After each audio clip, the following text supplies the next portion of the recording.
Guys, there goes. This is the Prussian Prince, and I am here with Zript. Hello, Zript. Hello, hello.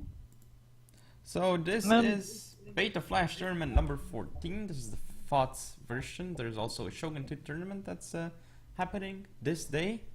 That is January 13th, my time zone.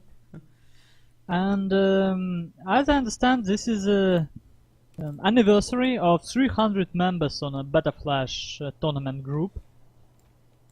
So it's anniversary, but not time one, subscribers one.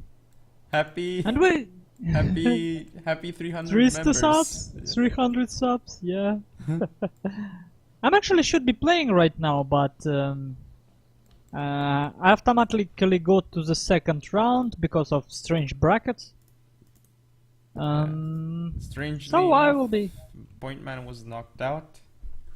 Yep, it seems it's against Juju or something. He's from clan CDC. Yeah.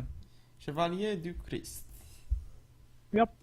And in this game we will be having Paper Cut playing against Asparukh on Alpine Ridge.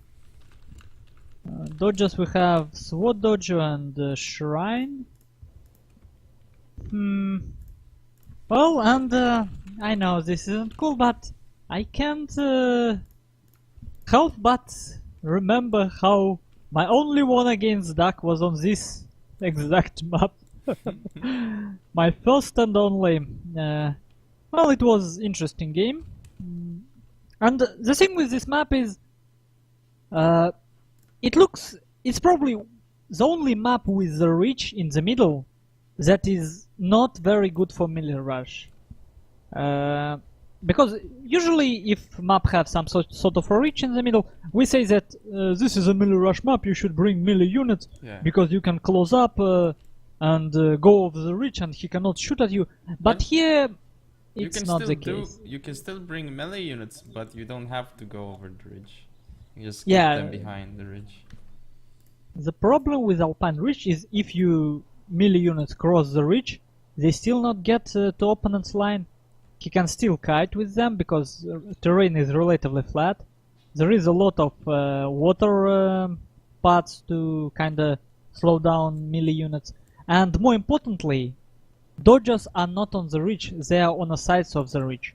So line can control these dodgers from a side without going too close to the ridge, if you want that. Yeah. So I would say quite a deep map, but I don't like how artificial it looks. And game is started.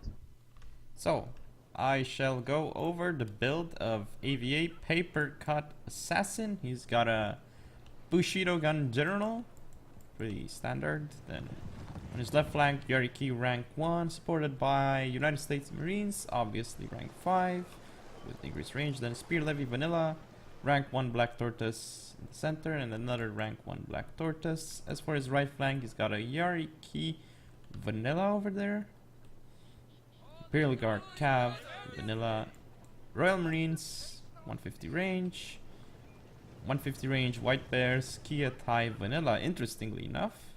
So yeah, and the Spear Levy, and that is about it. So interesting choice to bring Kia Thai. Yeah, maybe, look, they have 42 reload, he have some sort of a light line reload retainer, or maybe some point in a gun tree. Kihitai have reload bonus, despite no archery dodger being on a Actually, yeah, map. He must have gun bonus or whatever, because actually I think he's got more points in gun than one would usually use with Bushido gun. Yeah. Okay, now let's take a look what Asparukh brought. You have at least 3 Yariki level 3. You have Red Beers near Sword Dodger, which he already controlling. Now in the middle he have 1, 2, 3... 2 Red Beers, 3 White Beers, 2 Spear Levies, his general is Bushido Gen with gun enabled. United States Marines, Red Bears, and another Spear Levy. So probably he's hiding something in the forest, maybe one more cavalry unit. Ah, no, it's on uncapping the shrine, another Yariki level 3, so he have 3 Yariki level 3 and they all have 2 attack upgrades and 1 defense upgrade. So Now Paprika tries to somehow skirmish with his Imperial Guard cavalry, but he doesn't have enough range. And let's see, from the beginning Papercut went put a lot of forces near shrine, while Asparukh from the beginning went for the middle. And as you can see, it pays off for Asparukh because by pressuring the middle, he forced Papercut to move a bit away from shrine, which Asparukh got. yeah, but Khan Asparukh has been probably a bit too overeager with his Yariki on that side. And there we go, he's gonna pull him back. Yeah, and I think the problem here for Papercut, he don't really have enough cavalry force to seize map control from Asparukh. That's maybe the main problem. Asparukh has bigger numbers, and Papercut have more quality in line, and one shooting cavalry, which he cannot shoot. Look how many time this Imperial Guard cavalry of Papercut wasted here on his right flank, where it has no chance to shoot at Asparukh at all. It's too easy to defend. Personally, I like what Asparukh does more. Yeah. At the moment. Well, he's going to have. He obviously has tight control over the Sword Dojo, but the shrine is what he still has to contest. Yeah, but I think the problem is this. Oh, I don't know why Asparukh tries to get closer in the middle, because I believe that Asparukh should just push his right flank, which he does. Yeah, because now he's gonna engage into a cavalry battle while rushing up his infantry, I think. Yeah, and look at this. Cavalry of Papercut will not get any support from his line.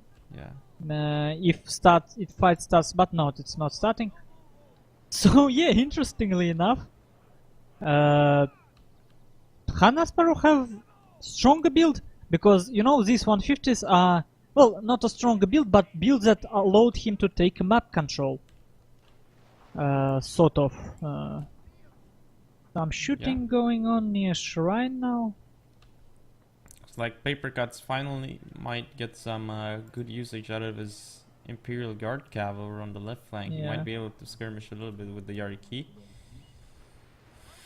He's trying to skirmish with his Marines, but Khan is pulling back, and he's losing his spear levy by the shrine, which is a bit of for nothing. And interestingly enough, his white bears are not shooting.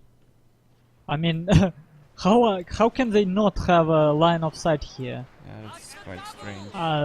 Yeah, now they get some shots on them. So interesting. And clearly Papercut doesn't have enough time to micro his Imperial Guard cavalry. It's really difficult because he have to react to all these small line movements of Asparukh. So he doesn't have much time to micro his Imperial Guard cavalry, which now have a nice position to get flanking shots of Redbeards, but not at the cavalry. Will he be able to disengage? Maybe, yeah, maybe he will. But he will have enough. Awful but position. Now he's just gonna get taken out by. Look at his center, like his units in the center, White Bear 150 and Royal Marines 150 are so out of position. Yeah. He didn't keep the forest. Well, to be honest, his Marines still 150 men alive, so they're in a good shape. But the other ones. Which one? Yeah, they're moving and not shooting. Royal. The other yeah. And they're in very strange formation here. I mean, with these 4 line units, Papercut right now covering the area which 2 units can cover. And cavalry fight going on with Asparukh sending his cavalry, his general in the middle of that fight. Yeah, Asparukh clearly have an edge in that cavalry fight. Your men are running Bad news for Paper Cut. Bad news. Because Han Asparukh saved all 4 of his cavalry units. Not only that, but basically Khan Asparukh is winning on almost every side. Like, if you think about it, in the center, it's still going. He's still doing a very cost-efficient trade. Yeah. I think when we... Well, I'm already starting to analyze reasons of Paper Cut loss. Because I think there is nothing he can do to win. Because right now Han Asparukh has this United States Marines as a reserve coming from a side. I don't see any chances for Paper Cut here, to be honest. So, he clearly misused his line. He could have covered much bigger area, denying this surround from Han Asparukh probably. And honestly, on this map, bringing more than 2 150 range units, you can't use them near the ridge, right? Yeah. So, either you have to put some line units before them to kind of stop enemy, and then 150s will shoot from behind. But that will make you very passive, so maybe using his Imperial Guard cavalry more aggressively on his left flank. I can't even imagine. It's just... He didn't have tool to actively push on any direction. That's what I'm... Probably what I'm trying to find. Near the shrine, United States Marines of Han Asparukh, the only 150 range unit he have, were hidden in the forest. So attacking there was almost impossible. Near the ridge, 150 range means nothing. It's was basically melee-fight. Cavalry, no cavalry advantage for Paper Cut. So probably his build didn't suit this map well. Maybe with better forest positioning, there is a lot of small forests. So if Paper Cut could put his marines in the forest and some red bears before them to eat the first volley, maybe he could have survived this attack. Because let's be honest, line of Han Asparukh are not that strong. These red bears, white bears, they would have been decimated easily. But, well, what happened is happened.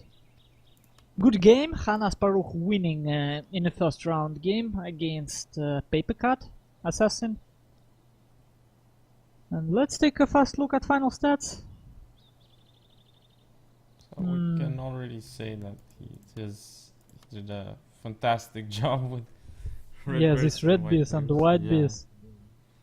These red bears probably the ones that were near shrine, shooting at spear levies and other white bears. Interestingly enough, that was one more line of sight issue we have seen here. Yeah. That the white bears of Han Asparukh not shooting back near the shrine. United States Marines, 100 kills, 0 losses. Well, Paper Cut, Kietai did nothing. Yeah.